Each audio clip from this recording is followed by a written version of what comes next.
Hi, and welcome back to Hydroponics Daily with me, Dr. Russell Sharp.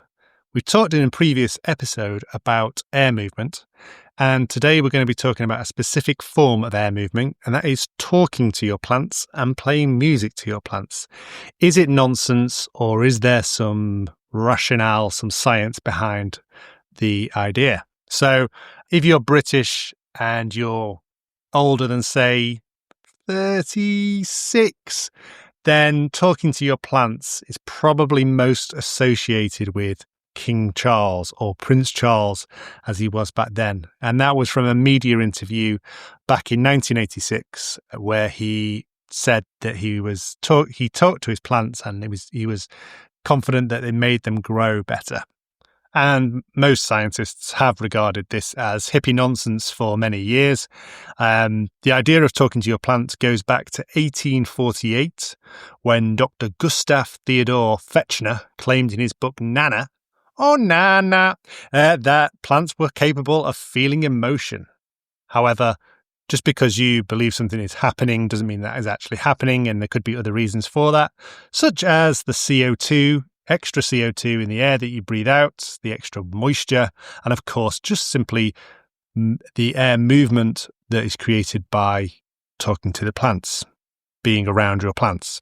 If you had a really deep voice and you resonated like Pavarotti, then maybe you could even get your tomato plants to pollinate themselves by vibrating them.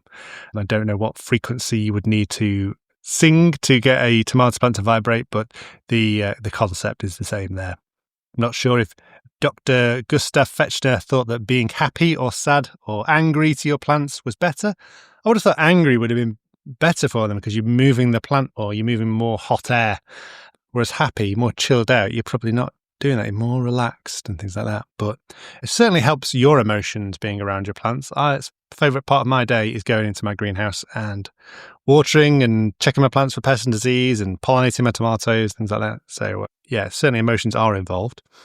And then if we move from voices to music, it's actually found that if you play voice recordings to plants and music to plants, they can have very different responses. So music specifically with a frequency of 125 hertz and 250 hertz affected the expression of specific genes. But what processes these genes control has not yet been confirmed. And South Korean scientists found that music played to rice plants promoted growth and hastened flowering, while Indian researchers in 1958 demonstrated that simple vibrations generated by an electric motor actually increased growth by some 30 to 50%. I'm not sure if that motor was linked to a generator was pumping out CO2 and stuff like that. 1958 experimental standards were not quite as high.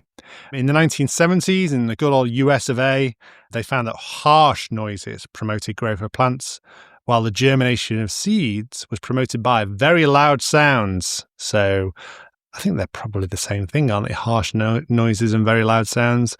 Let's think of some hard rock, perhaps, or some Skrillers. Is it Skrillers? Something like that. Despite this, though, it's not widely taken up in agriculture and horticulture.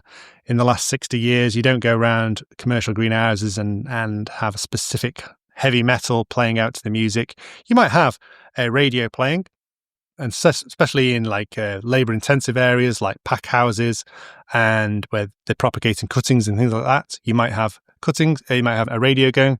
Interesting story someone once told me was that they used to work in a plant nursery where they were taking cuttings all day. And there was one girl who was really sensitive and it was her radio. And then the summer students would come in from university over the summer and they'd turn the radio to Radio 1. And she would get really upset and she would want it back on her local commercial radio station. And then one day she just flipped and she was found. The owner of the nursery found her at the bus stop crying her eyes out with her radio in her hands. And the university students had to go to the bus stop and apologise. So yeah, music on nurseries is not always a good idea.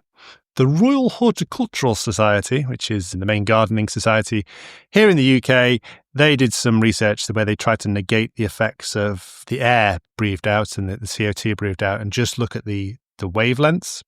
So for this, they used electronic speakers, and that allowed them to also look at things like ultrasonic wavelengths. And these were found to be disruptive to plant growth and had a deleterious effect. So if you're talking ultrasound, it's 20 to 40 kilohertz, and the ultrasound would promote germination, which was interesting. That could be another way to promote germination in seeds that are difficult to germinate. But in general growth, it was disruptive.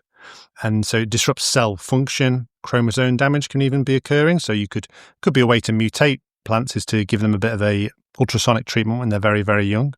You could get some polyploidy. That might be an interesting way of getting polyploidy. I'm not sure if anyone's ever looked at that. So one treatment could last for many days, even lead to cell death, organ death, plant death.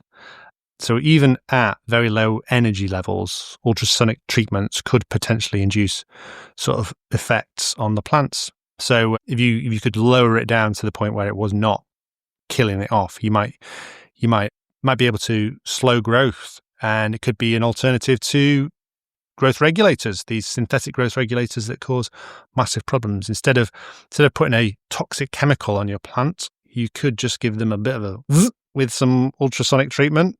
The price of these units are going down and down. Could be something the grow shops could stock. You could go into your grow room and give them a zzz every now and again. And so, yeah.